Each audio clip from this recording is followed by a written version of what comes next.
রাতের শেষ প্রহর, ঘন কুয়াশায় ঢেকে থাকা এক নির্জন পথ। ছেঁড়া শাল, কাঁধে পুরনো ব্যাগ, মাথায় ওড়না, এক ফকির সেজে হাঁটছে আইপিএস অফিসার পূজা সিং, যিনি গোপন মিশনে আছেন। তিনি কোনো সাইকেলে নন, তিনি ইচ্ছা করেই হাঁটছেন, কারণ কাছে একটি চেকপোস্টে চলছে সন্দেহজনক অবৈধ কার্যকলাপ। চেকপোস্টে দাঁড়িয়ে থাকা কয়েকজন কনস্টেবল দূর থেকে তাকে দেখে বলল, এই রাতে আবার কে আসে? মনে হয় ভিখারি।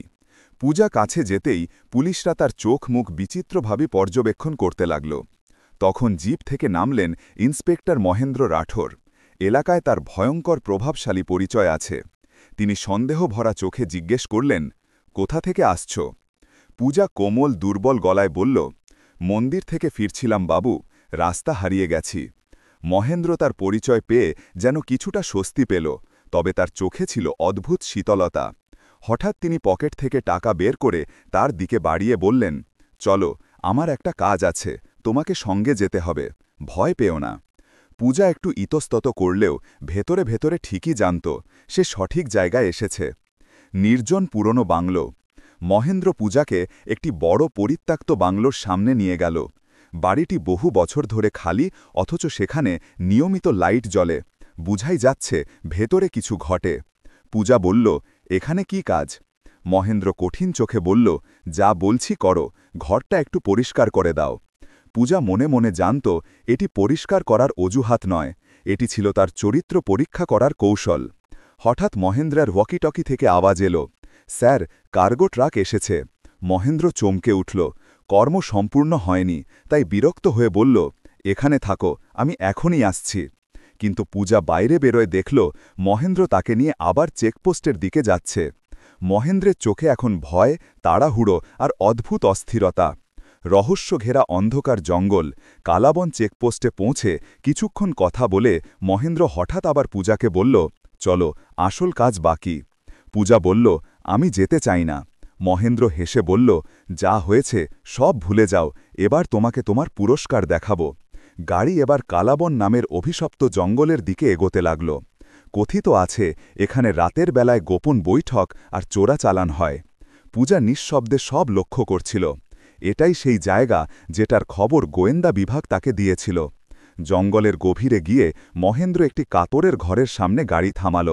সেখানে ছায়া নড়ছিল, মনে হচ্ছিল কেউ লুকিয়ে আছে। মহেন্দ্র বলল, এখানেই আমার আসল কাজ।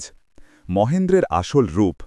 হঠাৎ মহেন্দ্র পূজাকে একটি লাল কাপড় দিল, এটা পরে আসো, তোমাকে কেউ চিনলে সমস্যা হবে।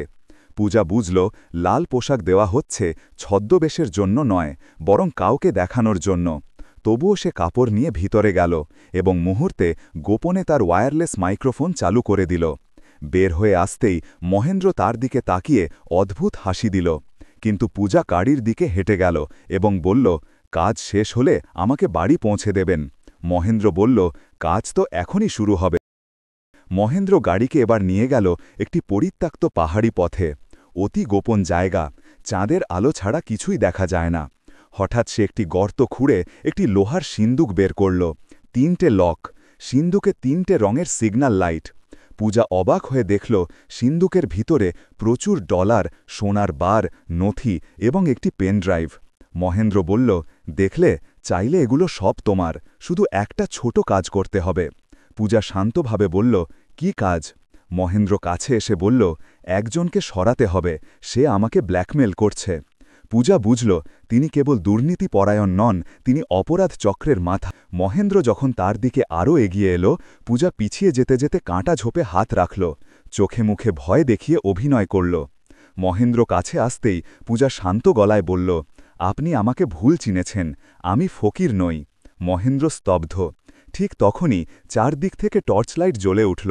আইপিএস স্পেশাল অপস, হাত তুলুন। পাহাড়ের ওপর লুকানো টিম বেরিয়ে এলো। মহেন্দ্র চমকে উঠল। পূজা নিজের শাল খুলে পকেট থেকে ব্যাজ বের করল। আইপিএস অফিসার পূজা সিং, আপনি গ্রেফতার। মহেন্দ্র চিৎকার করে উঠল, তুমি আমাকে ধোঁকা দিয়েছ। পূজা বলল, ধোঁকা নয়, আইন। মহেন্দ্রকে গ্রেফতার করতে টিম এগিয়ে গেলে হঠাৎ একটি গুলির শব্দ। মহেন্দ্র পালিয়ে যায় অন্ধকারে। পূজা চমকে ওঠে। কেউ তাকে পাহাড়ের গা ঘেঁষে দেখছিল, যে ব্যক্তি মহেন্দ্রের থেকেও বিপজ্জনক। শেষ দৃশ্যে পূজার ওয়্যারলেসে ভয়েস আসে, ম্যাডাম, মিশন অসম্পূর্ণ।